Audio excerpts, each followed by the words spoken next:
Hi, this is Shang from Save My Sense, and this is another episode of Ask Save My Sense, where I, Save My Sense, a nationally recognized personal finance expert, answer or help you resolve your most petty personal finance arguments that can be found on the internet. Today's episode comes again from the popular Reddit forum AITA, where most people post about petty arguments between them and their relatives or families or friends. Today's pick, I decided to do something that's actually not financial, but is one from which we can actually learn a lot about habit formation and money behavior that is rooted in something that comes from one's childhood. So I think there's a lot to be learned here, even though it's not a financial argument. Take a look with me.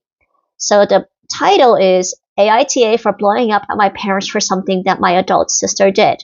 The sisters involved are ages 26, the OP, and her elder sister 28. Her elder sister was bullied as a child and turned to food for comfort. This is a huge, huge clue into how her sister is going to be operating for the rest of this situation. So the OP wanted to throw a party for her husband. It was going to be a surprise party. She sent her husband out of the house. She asked her parents to come over and help with decorations, setting up food, etc. And Amy had baked a cake. Apparently, she left the cake and the frosting separate in the fridge. She also asked her parents, please don't bring Amy. She really didn't want Amy to help, but the parents showed up with Amy at the door, and she can't really say no at that point. And later, the OP found Amy at the fridge, having eaten about half the frosting that was meant for the cake. And basically, there was no way for the OP to do the cake in the way that she wanted. There was not enough frosting, and also her husband, I guess, didn't like some of the other frosting options at the store, even though these were all, other options that her parents offered up. And what I thought was really interesting is that the parents kept saying, be more sensitive to Amy. It's not Amy's fault. And the parents continue to say, it's not fair to blame the parents for Amy's choices and that Amy is an adult and they can't control her. Bad parenting alerts! I'm sorry. The parents are still at fault because you should have detected that your child had an eating disorder from very young. And eating disorders are a type of mental disorders. Yes, you can't control her, and it's not entirely Amy's fault, but it is on you, bad parents, for not helping your child out of a bad situation. So I am a warrior. I am a warrior, a product of childhood bullying. And this is what bullying does to somebody's psychology, okay? Bullying happens when people from other broken households or broken situations take the toxicity in their life out on somebody that they perceive to be vulnerable or somebody that they could undermine to make themselves look better. So the whole point of bullying is for the bully to make the victim feel so bad so the bully feels good.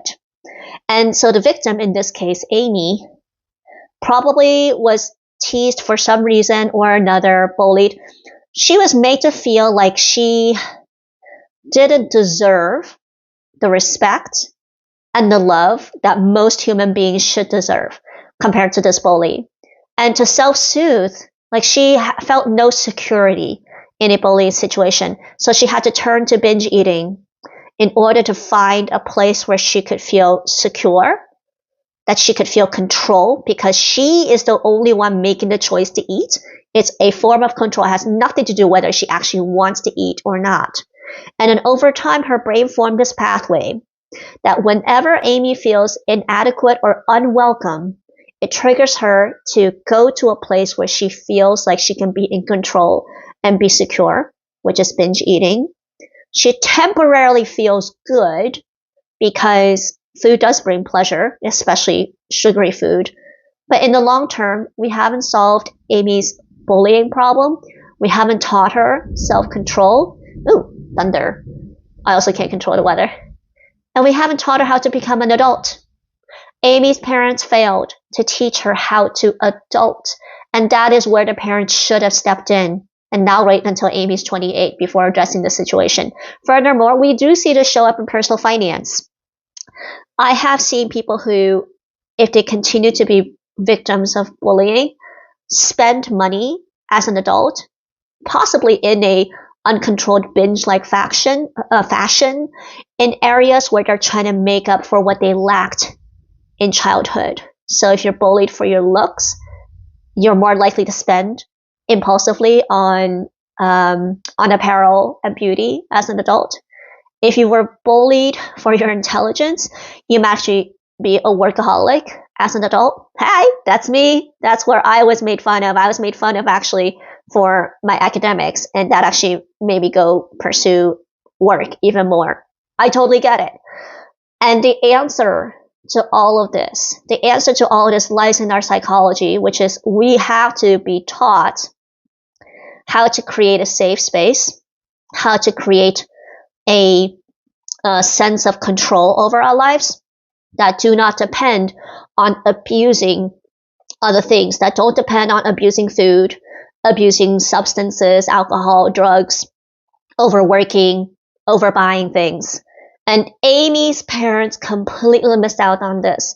But I wanted to publish this. I don't know. I have this super weird hope that maybe Amy's sister, will see this and recognize that this is a psychology issue and Amy needs mental health help. She needs to go into therapy. The only way for her to improve on this, to stop binge eating, is to work on her sense of self-love. And therapy can do that. So I wish you all the luck. I hope that this is also relatable to other people who struggle with binge-like behaviors, that you know where this is actually coming from. And I hope to see you guys for the next episode soon.